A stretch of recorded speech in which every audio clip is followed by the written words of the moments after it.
Zanimivo pa je, da se naša komisija je raziskovala tako nakup oklepnikov 8x8, kot tudi nakupe orožja v letih 91-93. Vedno znova pojavljajo ene in iste osebe in se tudi tokrat so to nekatere osebe, ki so ponovno pristopile k poslom, če tako rečem, ki se ponovno ukvarjajo z orožjem in cela vrsta teh oseb ponovno deluje in je aktivnih. Še bolj zanimivo pa je, da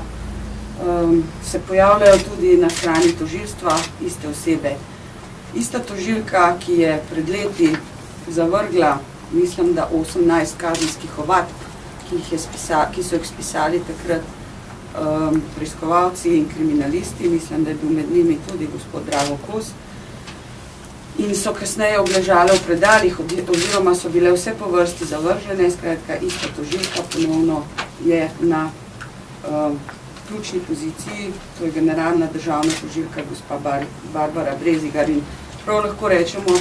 mirno, da slovenski tožilci niso niti pravočasno, niti primerno se odzvali na to zadevo. Nazadnje v Sloveniji smo imeli že bistveno preden so se s tem ukvarjali Finci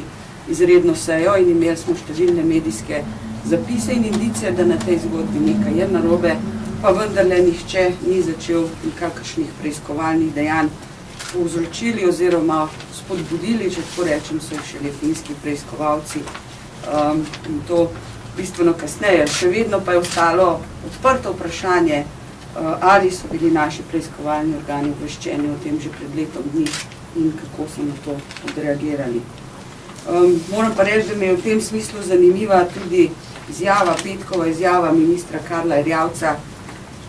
v zvezi s tem, ko je pač rekel, da če bi kdorkoli želel kakršnekoli informacije in dostop do dokumentov, mu bodo to na ministrstvu v skladu s predpisi omogočili. Vendar pa je potem nadaljeval, moram pa povedati, da se noben slovenski državni organ, ne pravosodni, ne preiskovalni še ni obrnil name. To je izjava iz sobote, kar pomeni, da v Sloveniji še vedno nihče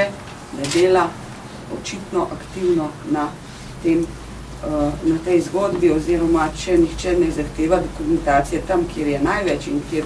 bi jo moral v prvi vrsti pridobiti, pač to vsak zna.